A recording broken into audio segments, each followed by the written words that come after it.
Hey guys, John from JohnMurrayHeadshots.com here in the studio. Just finished with some clients. I'm going to take this off because there's nobody left in the studio.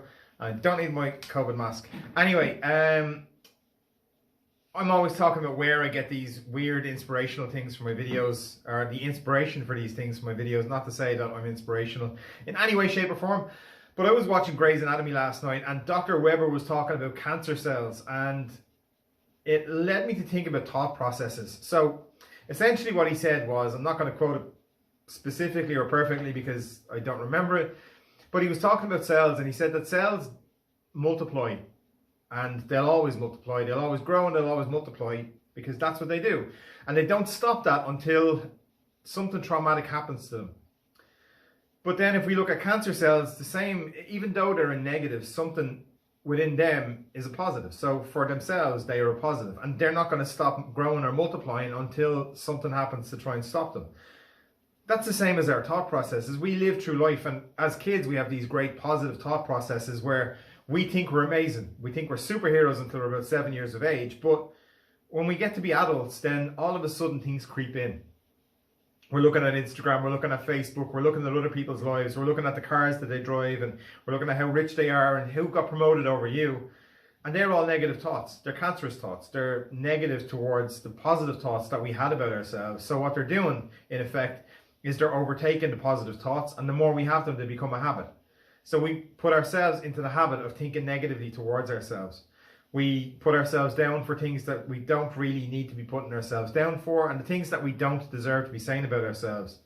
If somebody said some of these things to you, you wouldn't feel too happy. And the reason we accept it from ourselves is because it's us. If I'm saying something to myself, likely it's true. And I will believe it because I can trust myself to say nice things about myself, or to say things that are only true about me. But that's not the case.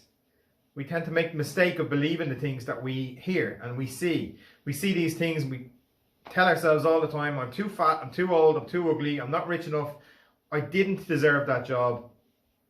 And that's not good enough. So learn to understand the difference between the truth and fact. And what's on the internet, because a lot of it's fake news. People showing you that they're on Instagram, they're on a beach somewhere, they're having the time of their life. But really, it's not that cool. Any of you that travel for work will know. You know, people might think it's glamorous that you travel all over the world for work, but you see your hotel room and you see a conference center, you haven't actually seen those parts of the world. You know, people don't understand that it's difficult to be away from your family and your friends. So that's my video for today. Learn to understand the difference between the positive and the negative thoughts. The ones that are true, that other people know to be true of you, and the ones that are difficult, and the ones that are not true, and that you're putting yourself down for no reason. Don't let your cancerous thoughts overtake the positive ones, because it's not healthy. And I'm not going to post any videos for the weekend because I'm going to enjoy my weekend off. Anyway, look after yourselves, have a good Friday, have a good weekend, and I'll post another video on Monday.